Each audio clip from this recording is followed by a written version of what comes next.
근래의 일본 서브컬처는 중요한 전환점에 서 있다. 특히 일본만이 가진 특유의 기술과 감성으로 쌓아올린 만화와 애니메이션 업계는 그들이 쌓아올린 것이 모래성이 아니었음을 증명하듯 어떠한 외화에도 굴복하지 않았다. 하지만 그러한 철벽 같은 성벽도 시대의 흐름에 따라 금이 가기 시작했고 결국 무너져 내렸다. 네이버와 카카오를 필두로 한 한국의 웹툰은 잡지 만화가 중심인 일본 만화업계를 차츰 갉아먹어 현재는 상당한 경쟁력을 확보했다. 또한 2015년 이후부터 아시아 시장에 진출한 넷플릭스는 국가별 맞춤 전략을 내세우며 일본의 경우 애니메이션에 상당한 자금을 투자해 소위 작품이 없는 현 일본 애니메이션 업계에 파란을 일으켰다. 이러한 외화의 공략은 그동안 보수적으로 그리고 세계의 흐름을 안일하게 바라본 일본 서브컬처계의 실수였다. 이제 더 이상 일본 내 자본만으로만 업계를 이끌어가던 시대는 끝이 난 것이다. 한국 웹툰과 넷플릭스라는 해외 자본의 유입으로 보수적인 일본 업계가 어떻게 변화할지 귀추가 주목된다. 이러한 흐름 속에서 최근 넷플릭스가 투자하고 교토 애니메이션이 제작한 바이올렛 에버가든은 상당히 중요한 위치에 서 있는 작품이다. 물론 바이올렛 에버가든이 넷플릭스가 투자한 첫 일본 애니메이션은 아니다. 트리거와 협력한 리틀 위치 아카데미아부터 아인, 쿠로무쿠로 등의 작품이 있었다. 그렇다면 왜 바이올렛 에버가든이 업계에서 중요할까? 여러 이유가 있겠지만 크게 두 가지로 정리할 수 있다. 첫째는 리위아, 아인, 쿠로무쿠로 등의 작품들이 상업적으로 큰 성공을 거두지 못했음에도 불구하고 거액을 규모 있는 제작사에 투자함으로써 애니업계의 진정성을 보인 것이다. 앞서서도 말했지만 일본 서브컬처계에 해외 자본이 들어온 건 2015년 이후부터다. 업계에서 탑으로 분류되는 교토 애니메이션에 투자하고 Q&A가 그걸 받아들였다는 건 다른 제작사도 믿고 협력할 수 있다는 것이다. 두 번째는 일본 애니메이션의 해외 진출 가능성이다. 애니메이션이란 분야는 오랫동안 미국과 일본이 양분하고 있지만 일본 애니메이션 업계는 미국과 달리 철저히 국내에 초점을 맞춰 제작해왔다. 일본 애니가 전 세계적으로 인기를 끈다고 해도 그건 그 이후로 바라봤다. 지브리도 마찬가지였다. 지브리는 디즈니가 미국 시장을 위해 일본 정서로 그려진 장면을 편집하려고 하자 1초라도 편집한다면 미국에서 상영하지 않겠다고 으름장을 놓았을 정도다. 하지만 오랫동안 이어진 관례를 깨고 바이올렛 에버가든은 철저히 해외 시장을 염두에 두고 만들어졌다. 교토를 배경으로 한 청춘국을 줄곧 내놓았던 교토 애니메이션에 오랜만에 판타지물이며 유럽풍의 가상국가가 배경으로 일본적인 요소는 거의 들어가지 않았다. 또한 원작 소설 홍보 영상에서 애니메이션 제작 기획이 진행 중이라는 문구를 8개 국어로 적어놓거나 미국과 독일, 싱가포르에서 각각 선행 상영회를 개최하기도 했다. 재밌는 사실은 넷플릭스가 투자하는 일본 애니메이션은 이렇듯 무국적 성향을 가진다는 점이다. 리위아, 아인, 아이디 제로, 쿠로무쿠로, 페이트 아포크리파, 고래의 아이들은 모래 위에서 노래한다 등의 넷플릭스 독점 작품들은 가상의 국가가 배경이거나 일본색이 강하지 않다. 이러한 넷플릭스의 방향성은 그들의 일본 국내 영상 스트리밍 사이트가 아니라 범세계적인 기업임을 상기시키며 이는 곧 비비와 같은 광매체 판매 수익에 의존하는 현 일본 애니업계의 세계 시장이라는 새로운 수익 창출의 길을 열어준 것이다.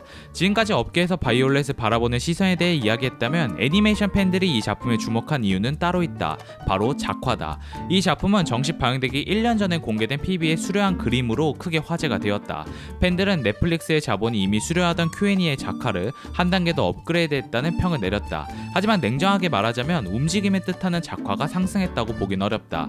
액션 애니메이터로 활약하는 이시타드 타이치 감독답게 중간중간 1콤마 액션을 선보이긴 하나 그림의 퀄리티를 위해 작화 퀄리티를 일정하게 가져가려고 하는 Q&A이기에 전작들과 비교했을 때 움직임이 더 좋아졌다고 보긴 어렵다.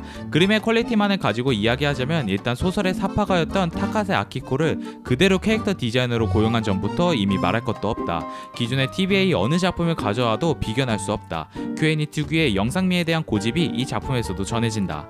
특히 투과강이나 하이라이트와 같은 빛의 사용, 물의 표현 등의 세세함이 일품이다. 이러한 세세함이 와타나베 미키코의 동화 같은 배경과 만나 굉장히 아름다운 장면들을 탄생시켰다. 또한 비정상적으로 선이 많은 바이올렛의 드레스나 금속쇠의 의수, 에메랄드 브로치의 질감 표현은 그야말로 감탄밖에 나오지 않는다. 작품 자체가 인물의 심리 묘사에 초점을 맞추고 있기에 기발하고 독특한 연출보다는 한눈에 이해할 수 있는 직관적인 연출이 주로 사용된 점도 흥미로웠다. 시간의 경과를 타임레스 기법으로 표현한다거나 과거의 장면과의 컷백 등은 각 에피소드의 중요한 포인트를 살려주는 아주 좋은 연출이었다. 바이올렛 에버가든은 가상의 도시 라이덴의 배경으로 평생 전쟁 도구로 살아온 소녀 바이올렛이 마지막 전투에서 두 팔과 그녀를 도와주던 길베르트 소령을 잃고 종전 후 소령의 친구인 하진스의 회사 CH 우편 보편사의 자동수기 인형으로 취직하면서 일어나는 이야기를 그리고 있다. 평생을 도구로서 살아왔기에 감정을 모르던 바이올렛은 마지막 전투에서 소령이 남긴 사랑해 란 말의 의미를 알기 위해 자신의 마음을 대신 전달해주는 자동수기 인형으로 일하게 되고, 그 속에서 그녀는 여러 사람의 마음을 접하면서 감정을 알아간다. 사실 감정이 없는 소년병이 차츰 감정을 알아간다는 이야기는 흔하다고 할 수 있다. 하지만 본작은 주인공이 다른 인물 간의 직접적인 커뮤니케이션으로 감정을 배우는 타 작품과는 달리 자동수기 인형과 편지라는 소재를 통해 주인공이 제3자의 시선에서 감정을 느끼고 알아가도록 설정을 하여 특별한 매력을 만들어냈다. 길베르트 소령이 남긴 마지막 명령인 사랑해란 말의 의미를 알기 위해 자동수기 인형으로 활약하며 다양한 사랑을 만나게 되는 여정도 매력적이다.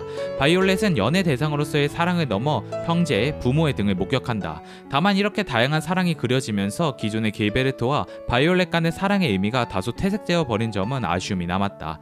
특히 에피소드 중 가장 뛰어난 감정선을 보여준 10화는 다름 아닌 부모애였기에 길베르트와 바이올렛 간의 사랑이 연인이 아닌 부모 자식 간의 사랑으로 느껴지게 만들었다. 물론 감독이 의도적으로 이를 표현한 거라면 어느 정도 성공적이었다고 말할 수도 있겠다. 바이올렛이 사랑이란 감정을 알아가는 과정에서 자신의 과거의 죄와 마주하는 것도 좋았다. 초반부의 바이올렛은 하진스에 불타고 있다라는 말을 딱딱하게 받아쳤지만 중후반부의 바이올렛은 그의 말을 떠올리며 공감하고 아파한다. 바이올렛은 성장한 것이다. 작품에 대한 칭찬을 나열했지만 그럼에도 아쉬운 점 역시 많았다. 바이올렛 에버가든은 옴니버스 형식의 작품이 아니다. 매화마다 바이올렛이 자동수기 인형으로서 손님을 찾아가 편지를 대필해주는 이야기가 전개되지만 서사가 없는 옴니버스와 달리 바이올렛 에버가든은 바이올렛이 사랑해 란 말의 의미를 찾는다라는 큰 플롯과 그녀의 성장이란 서사가 있기 때문이다. 하지만 본작은 매회 단편 에피소드의 완결성은 뛰어나지만 에피소드 간의 연속성이 결여되어 있어 작품 전체로서는 항상 공중에 떠있는 듯한 인상을 주었다. 그리고 몰입을 심각하게 떨어뜨렸다. 이는 작품이 이야기를 대사로 풀어가기보다는 전체적인 분위기와 인물 간의 세세한 심리 묘사로 풀어가면서 더 부각된다. 또한 바이올렛의 성장극이지만 내면의 이야기에 집중한 나머지 자동수기 인형으로서의 기술적인 성장이 그려지지 못한 것도 아쉽다. 초반부 학원을 가까스로 졸업한 바이올렛이 다음화에서는 왕실의 초대를 받는 인형으로 등장하는 건 개인적으로 조금 당황스러운 전개였다. 단편 하나하나는 좋은 이야기라고 생각한다. 그러나 이런 식의 소설은 문장력이 좋지 않다면 분위기가 조성되지 않으므로 성립되지 않는다 라는 제17회 코단사 박스 신인상 소설 강평은 애니메이션에서도 똑같이 적용할 수 있다. 원작의 단점을 애니메이션이 전혀 보완해주지 못한 것이다. 경계의 저편에 이어 이번에 두 번째로 감독을 맡은 이스타데 타이치의 보완점이 여실히 드러난 작품이긴 하지만 그런데도 바이올렛 에버가든은 너무나 좋은 작품이다. 2018년은 아직 반이나 남았지만 지금까지의 작품들과 비교했을 때 바이올렛 에버가든을 2018년도 최고의 작품이라 말하고 싶다.